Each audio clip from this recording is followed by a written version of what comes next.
And for a stream here in the Orange Room. It is Thursday. No, it's Tuesday. Wow. Time keeps on slipping. I'm sharing this to music friends, hither and yon, friends. There are some people get confused. They think I just turn on the camera and start playing with my phone. Nope, not what I'm doing. I'm sharing the stream with friends, hither and yon. Hither and yon, that's what, oh, you piece of poo-poo-pee. Oh, shut up. I hear what you're saying, voice. Oh, I can hear a delay. Isn't that sweet? Oh, I'm swearing. All kinds of things. I'm just falling down. Listen, we got Wildwood Guitars saying, look at that beaut. I think that's Paul Brown out there in movie land. Paul Brown has joined us in the movie land. Paul Brown. This is a Fender Custom Shop 68 Tele thin line. It's a magnificent creature. Are the cats fighting? So many activities here today in Orange Room. So many activity. Michael Burrell here. We got Matty K, Roman Morales. He says, how are you, Greg? Damn it, I'm doing fine. Thank you very much indeed. Patrick Lyons is here. You know who else is here? Mr. Lemon Clarbrune. Is that how you said? Clarbrune yourself, Jade. Sodium free, 0 calories, naturally sourced. Cheers.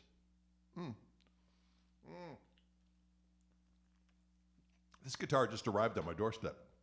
I took it out, gave the strings a little stretcheroony, and here we are. David Beauregard, how's it going? Mr. Beauregard, how you doing? Greetings from the Orange Room. I'm gonna do a little loopy-doopy here.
like that.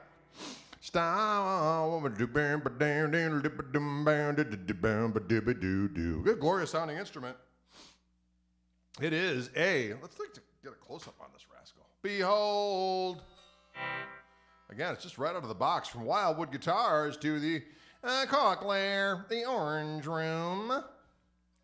Visiting for a few days. I'll do some video content with it. Send it back. Maybe it could be yours if you're up for that kind of activity. Let's get a little bit more specifics, if you will, on this guitar. It is. The link is in, of course, the description of this video, as usual. Don't be afraid to like and share and subscribe. Am I supposed to say that stuff? I feel like I've been remiss. Anyway, this is a Fender Custom Shop 1968 Telecaster thin line, aged natural. It is a relic, nitrocellulose lacquer, 6.68 pounds. The body is Fiji mahogany. Dig it. Fretboard, of course, or the back is maple. 60s oval C. It does have a 7 1/4 inch radius. Bone nut. The frets are 21 vintage upgrade Jescar 45085. Boy, I've never heard that description before. That's quite substantial. It has two 67 Tele single coils in it. And yeah, there you have it. Sounds diggity doggone good. It sounds diggity doggone good. I want to take a look at the back here. There we go. Very lightly relict. A lightly relict.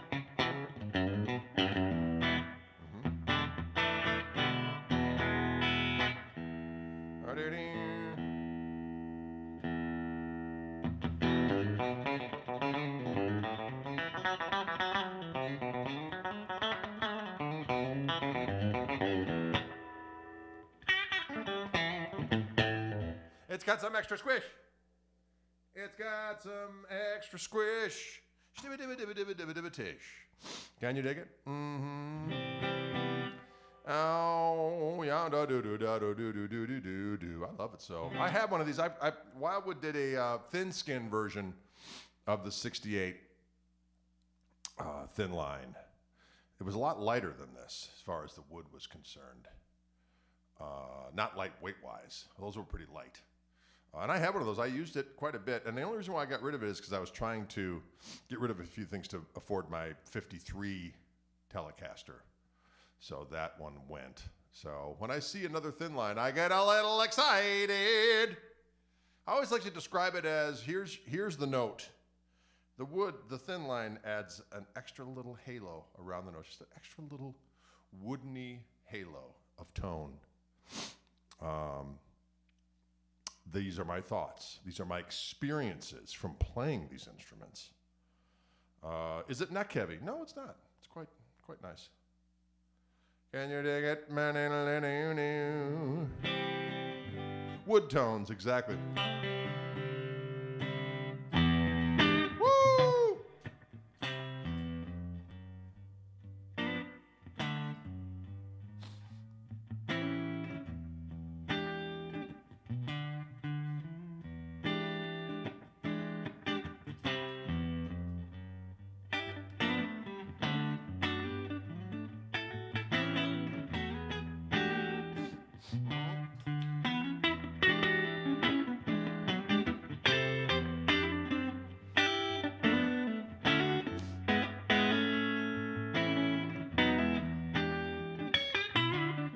Nice squishy neck pickup.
Can you dig it? It sounds good. Got a little bit of the sniffles today, folks. Got a little bit of the sniffles. That's what's going down. And sometimes, if you're a tele player and you look at a thin line, you're like, well, how is the volume control situation? You can still do all that stuff. It's a little bit of a reach.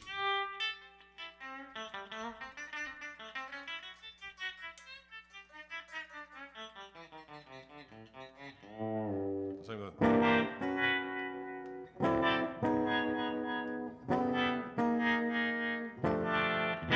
you dig it?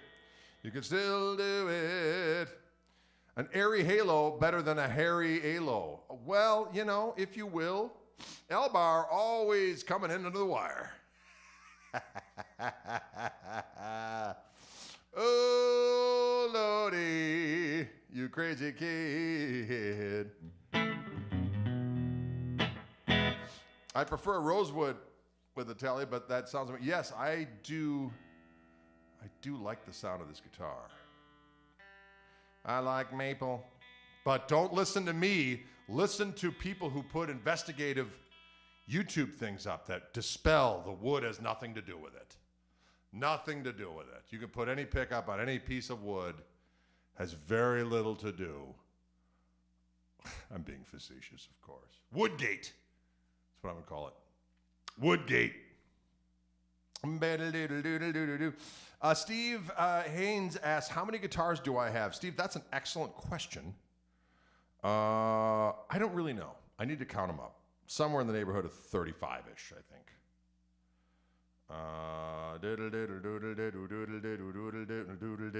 Woodgate.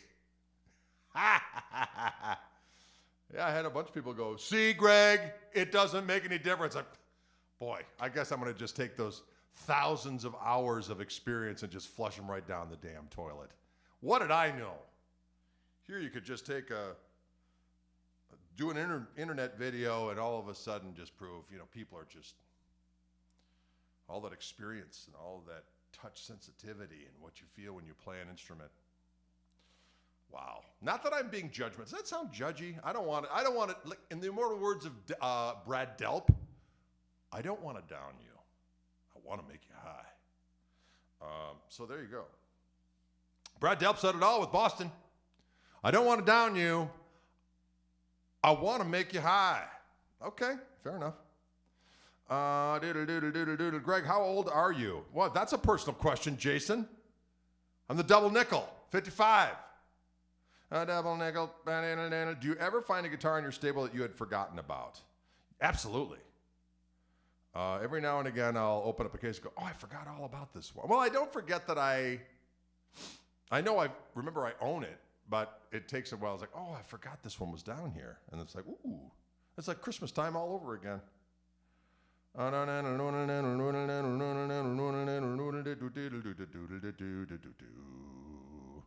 Was Greg and Nam? No, I was born in 1966. So that conflict ended before I was in puberty. So unless I was some kind of strange ninja out of the womb that was brought in as a special forces asset that I wasn't aware of, and then my mind was scrubbed, I don't think so.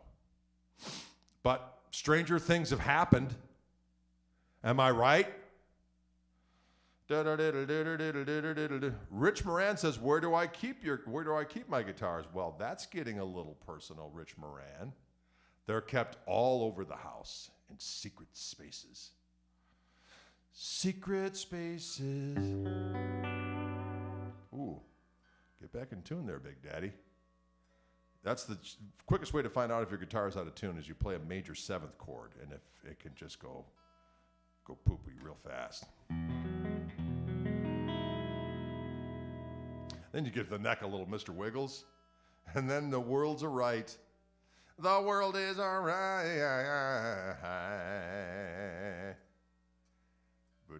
So you're saying there's a chance, right?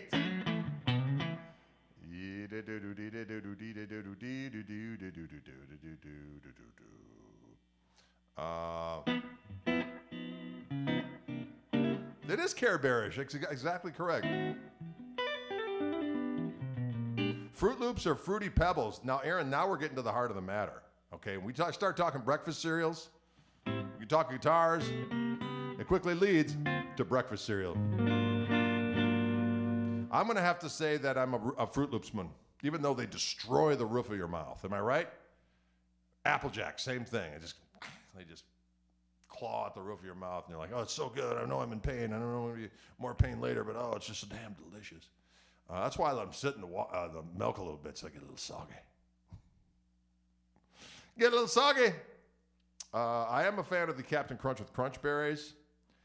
That is a high performance treat.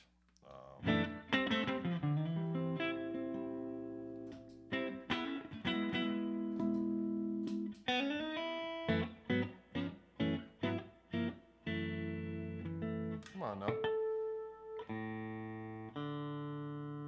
Start playing those fancy chords. That guitar's got to be in tune. That guitar's got to be in tune.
Can you dig it?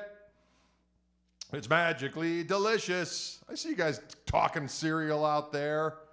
Diggity doggone it. I'm talking thin line. I got a Firebird shirt on. Caw-caw! The mighty Firebird. Bird of prey and of musical power. A bird of prey and of musical power. How many guitars have I ever played? It must be over 5,000, maybe 10,000. Yeah, Paul, I would say it's a lot. Well, there were 5,000 Wildwood videos like 5 years ago. So yeah, I would say upwards of 10,000. And then before then, you know, I've traveled all over the place doing Fender stuff. I've played a lot of guitars. So, Yep. Bo-de-bo-doo.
Sometimes.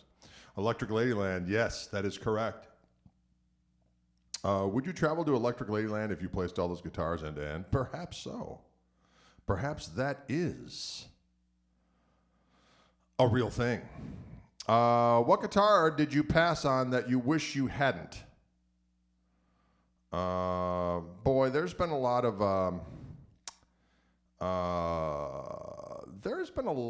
guitars at Wildwood where it's like, should I get this? And I'm like, no, there'll be more. And then all of a sudden, no, they're not making those anymore. And you're like, darn it. Huh? Like a lot of limited edition things where I'm like, there'll be more. There'll be, even though I should have, hey, it's called limited edition. Maybe that should mean a little something. But for me, I'm like, oh, there'll be more in. There'll be some. And that is true. I mean, at Wildwood, it's just, you know, the guitars come and you're like, well, this one's fantastic. And then you get another one, oh, this one's fantastic. They really do get extraordinary instruments. So in some ways, I get to live vicariously by playing these guitars, and they come in and letting the good time roll. And then there you go. Sending them back. We're going to have them go to someone else's fine establishment.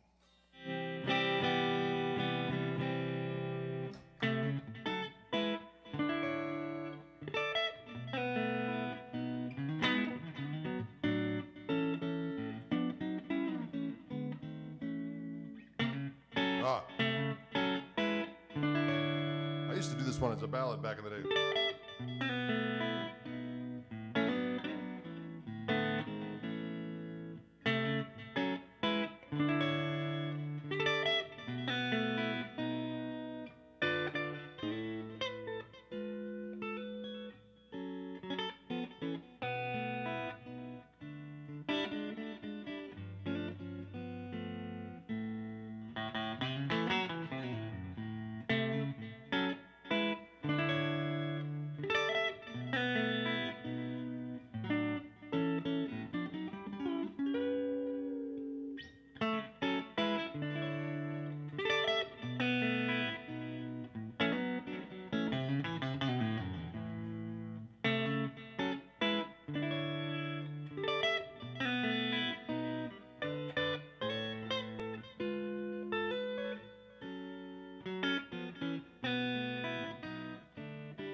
Add a little extra weirdness in there for the kids. Can you dig it? This, of course, again, ladies and gentlemen, for those who just tuned in, is a Fender Custom Shop 1968 Fender Telecaster Thin Line. And it sounds damn good. You have two Gristle Masters? Well, I have two different versions. One's the Gristle Master, the other one's called the Gristle 90. The Gristle 90 is a set neck guitar, Gibson scale, ebony fingerboard with my Fishman P90 signature pickups in it with a Bigsby.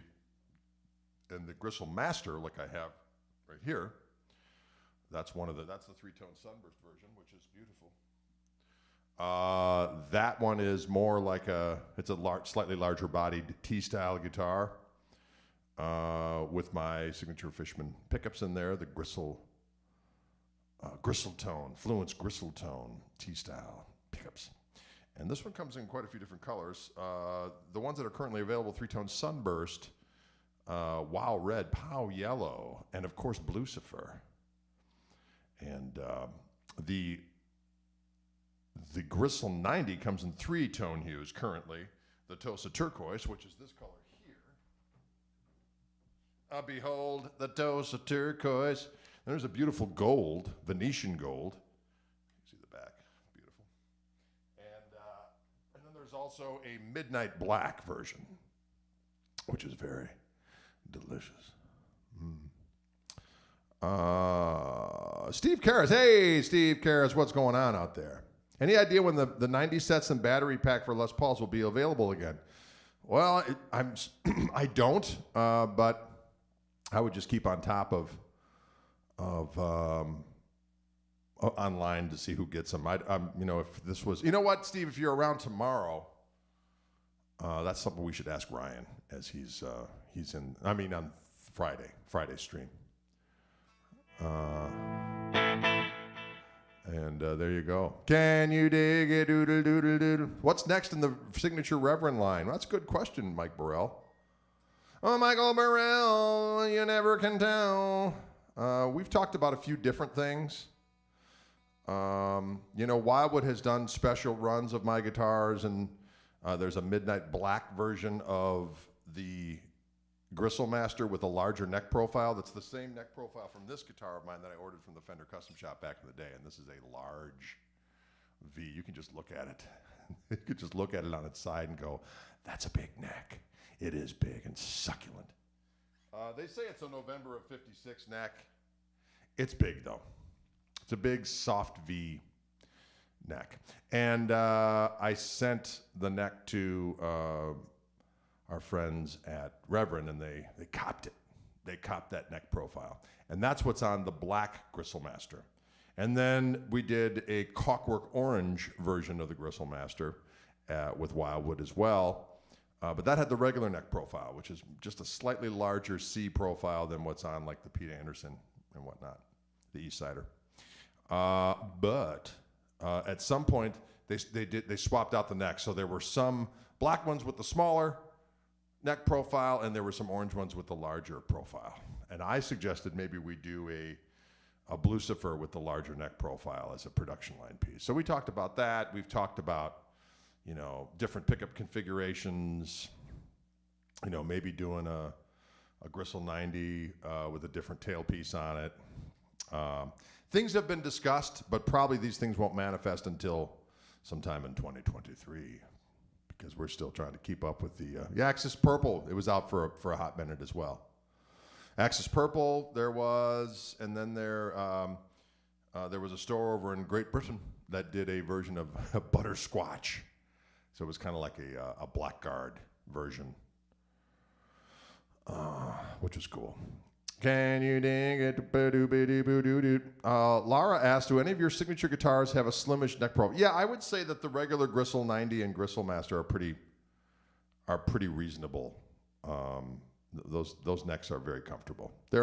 It's a little, as I said, it's a little larger C shape from the Pete Anderson East Sider, but that's a really skinny neck, I think, skinny C. So this is just, I think, a normal size C. I did say Cockwork Orange, and I came up with that one. Although I have to give credit to the Peach Guitars folks for the butterscotch comment. That was their idea for that color, and I approved. I approved it. Adam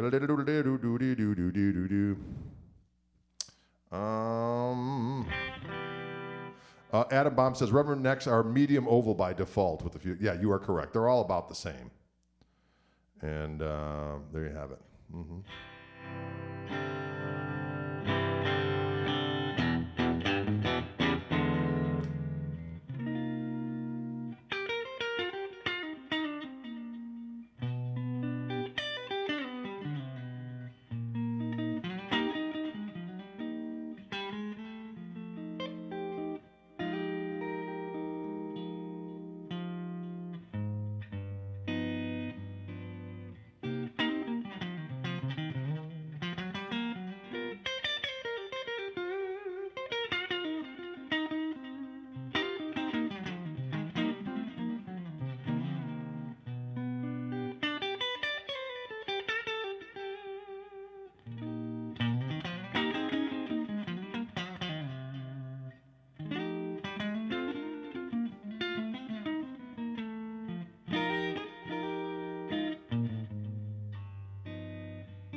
Sounds good.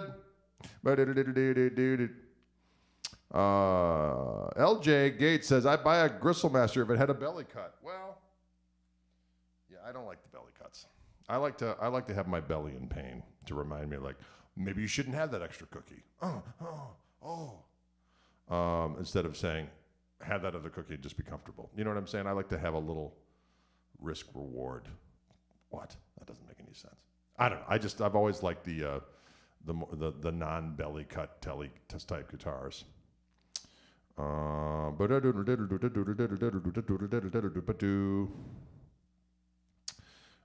your belly instead. Albar, you're a savage beast. Dennis says, hey Greg, enjoy your channel. You have inspired me to go back to the telly. This may be an elementary question, but could you elaborate? I see your amp settings change. Is that because of volume wattage from... I keep my settings pretty well the same channel-wise. I pretty much have bass, middle, treble at noon.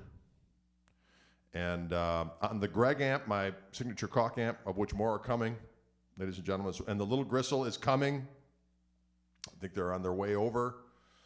So I would say by April, they should be in shop. Wildwood's getting some. So... reserve yours today, ladies and gentlemen. Anyway, so I keep the volume for the channels the same. I don't let the master for the channel go much above 1 o'clock. I keep the gain because if I go any more on the master, then when I hit the OTS on the top, it's not a boost. That's the only weird thing about the amp. So I always just keep the channel master itself at about 1 o'clock. And the gain, depending if it's on the clean channel, I've got the gain at about 11 o'clock. And on the lead channel, I've got the gain on about 3 o'clock. And then there's a main master on the top, and that's what I fluctuate depending on what I'm doing. And when I'm doing these, I might turn it up to 10 o'clock-ish. When I've got Dylan and Matt here, I might go up to more like 12 o'clock. When I have Toby here, I've had it up to, I've had the master up to like 3 o'clock. which is deafening in this room, but I've got my earphones on. I got earplugs in and my earphones on, so it's... what is the Little Gristle? The Little Gristle that could. That is a single 12. That's this amp right over here in the back here. So it's the cabinet's a little larger than you'd think for it's either a 12 or a 4-watt amplifier, but it's got a single EL34 tube. And it's just a one-channel, delicious little tube amp that has a volume, a tone, a gain, a reverb, and then there's a foot switchable, like predetermined boost that you can add. And boy, it sounds good. And because of the cabinet being a little larger, you can overdrive that power amp section. Because a lot of amps, when they're smaller and you overdrive them, they get boxy sounding to me. And this one, because the cabinet's a little larger for an amp of that size wattage, it sounds glorious. And you'd be surprised how loud those 12 watts are. It's got a little switch on it from 12 to 4. And it just sounds glorious. Can you dig it? Yeah. Yeah, so I've been using today mostly the pedal gain. I use the Gristle King, a couple different things. I got the Gristle King that I've been using. So this is the clean boost. And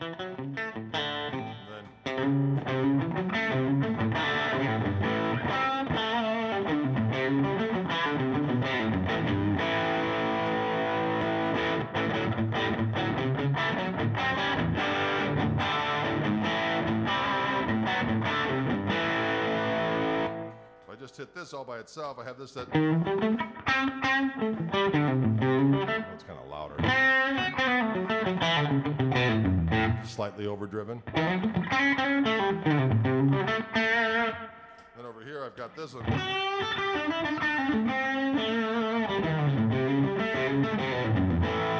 GS124.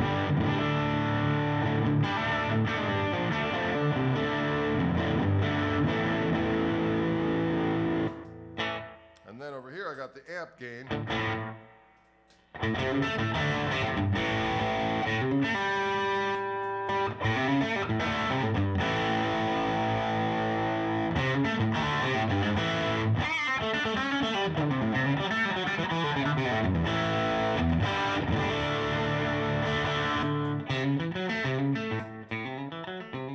That's just the amp. Of course, on the amp I also have the...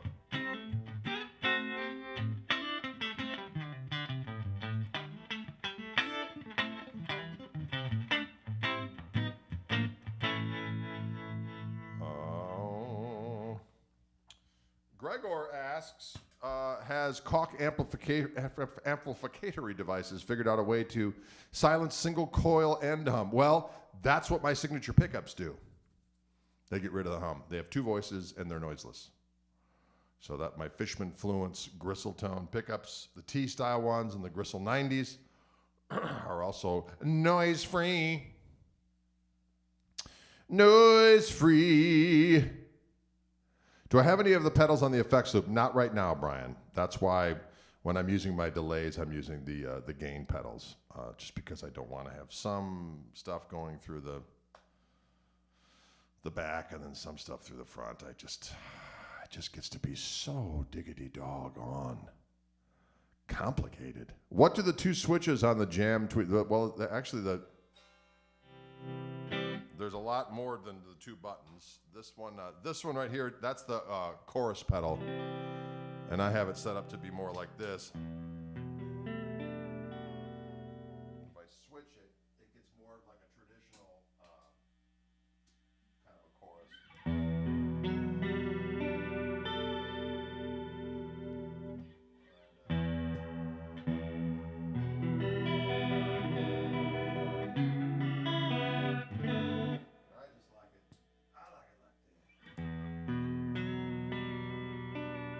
Because that just sounds weird. I like that.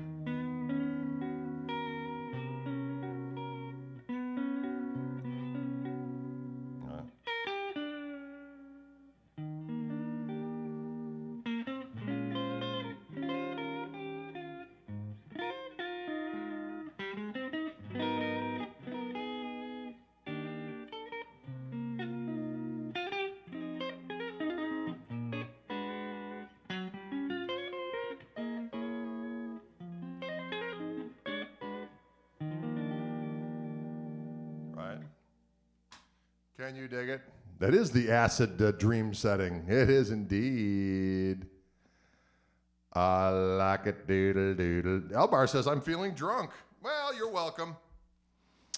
Oh, you're playing casuals now. I have played more than my share of casuals back in the day. Rest assured. More than my share. I'm looking in to buy a 339. I just had a CS336 here, which was sublime. If you look back to the streams from last week, I had a Wildwood spec CS336 in faded green lemon. And it had a beautiful flame top on it. And of course, those guitars, it's a solid piece of maple on the top. It's not laminate. And of course, it has the Wildwood spec pickups. Fantastic. A glorious specimen. But it had the smaller body, so it was really funny when I was playing it. It almost looked like I was in like a fun house, because it looked like, hey, look at that 335 on that Giant Man. Woo! What is the difference between a 336 and a 339? That's a good question. Other than they have the same size. I know that for sure. I don't know if there's some kind of technical difference that happens with those. But they are the same size. Can you dig it? That guitar was glorious, Sassy Cat. I got to tell you what, I did think on getting it. As a matter of fact, after I did the first stream, I could have sworn I saw someone say, I just bought that guitar. And I was like, I don't blame you. And then, but they didn't. A 339 is still laminated like the 335, I think. Oh, very interesting. Okay, that makes sense. And the CS336 is a solid top. I exercise my right hand devotee. Oh, from the Devotee Shuffle.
Can you dig it?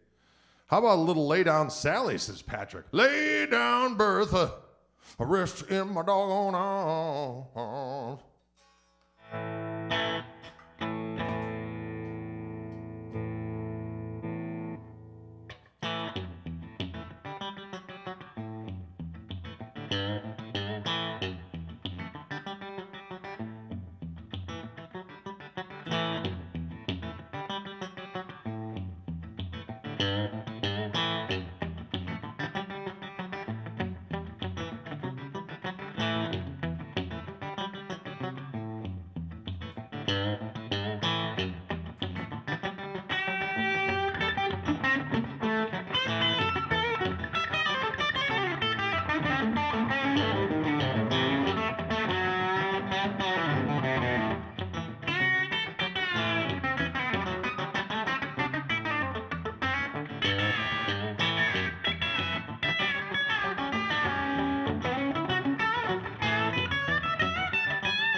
Like that.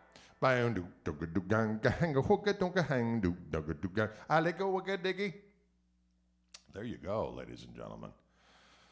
Can you dig it?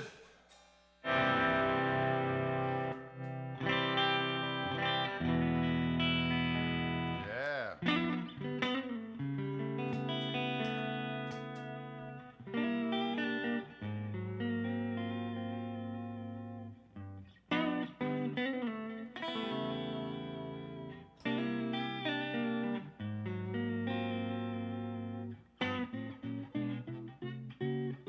Come on now.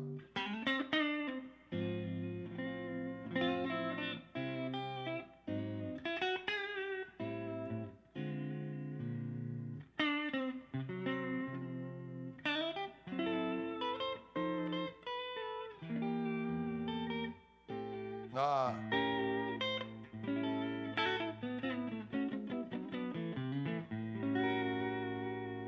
Yeah, that's that weird little delay, or that weird little chorusy thing I got on there for the kids.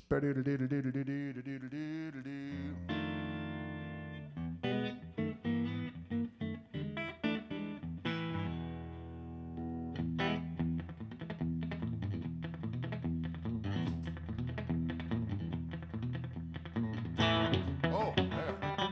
Well, it's your one.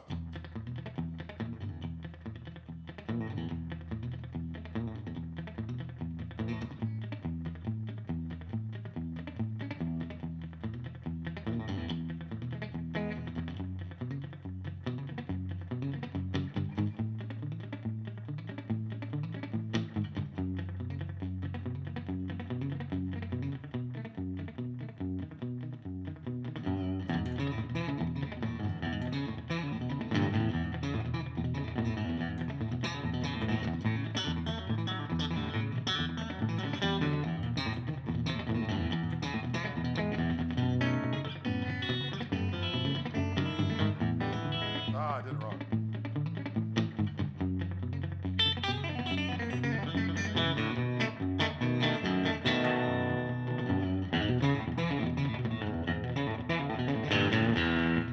Oh well, what are you gonna do? That's a little bit of a tune of mine called Dylan the Villain.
Yeah, I wrote that for old young Dylan James, and he was just a wee lad because he'd be running around like a dervish. So I thought, I need a song for that child.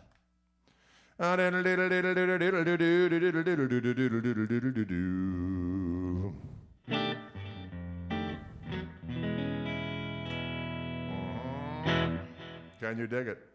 Will you doggone dig it? Boy, time has flown today. It's already 3:53.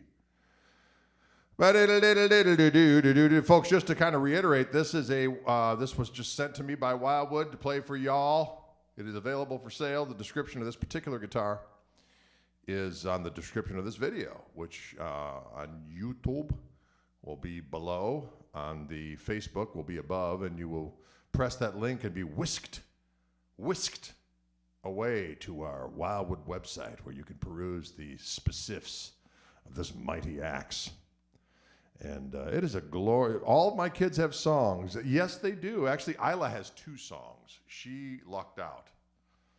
And Okie is written for my lovely wife. But there's JSK, there's Dylan the Villain, there's Fall from Grace, but there's the song Isla Rose, and there's a song called Keep On Singing, which is also about Isla Rose. Isla Rose. Close up of this rascal. There you go. Can you dig it?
They are not jumbo frets on this. They are special vintage fret of a sort. It's in the description of the video. It's a 7.25 radius.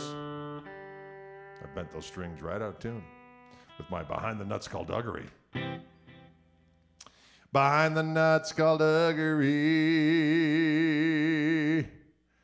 You want to hear the grip on this rascal, huh? All right, I'll do one last little crazed thing here.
was the fuzz and the jam pedal. That's like an old big muff. Sounds good. They call it the red muck. Can you dig it?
Beefy little fuzz.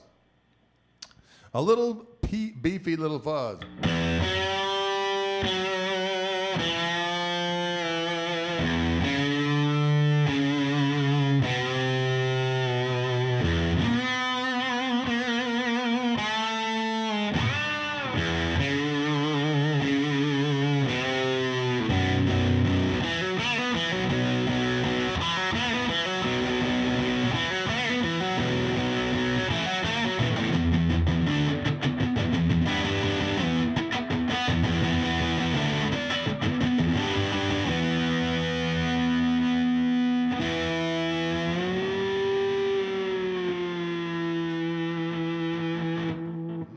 Strange sounds. Strange sounds for the kids. Ladies and gentlemen, it's been fun rocking today. Well, it's 4 after 4. I'm even more excited. Thin Line Telecaster. This is from the, of course, from Wildwood Guitars. This is a Fender Custom Shop 1968 Thin Line Telecaster relic from Wildwood Guitars. I have the, oh, look at that. That's so unusual for a telly knob to fall off without being, have to screw that on a little tighter. Would we expect anything less when you get a telly out of the box? Nope. That's just what happens. When you get a telly out of the box, nope. Saw that John Paul Jones When the Levee Breaks collab. It was killer. That was great, wasn't it? When the levee breaks, mama, you got to roll. Oh, yeah, oh, yeah, oh, yeah, oh, yeah. Okay. All right, folks, thanks for tuning in. Appreciate it as always. Don't forget, we've got another fascinating edition of Chewing the Gristle coming out on Thursday. I think it's Thursday morning they drop. Next one was with the mighty Doug Rappaport. So stay tuned. Philip Stace is going to be the following week. Dig it. All right, folks, we'll see you later.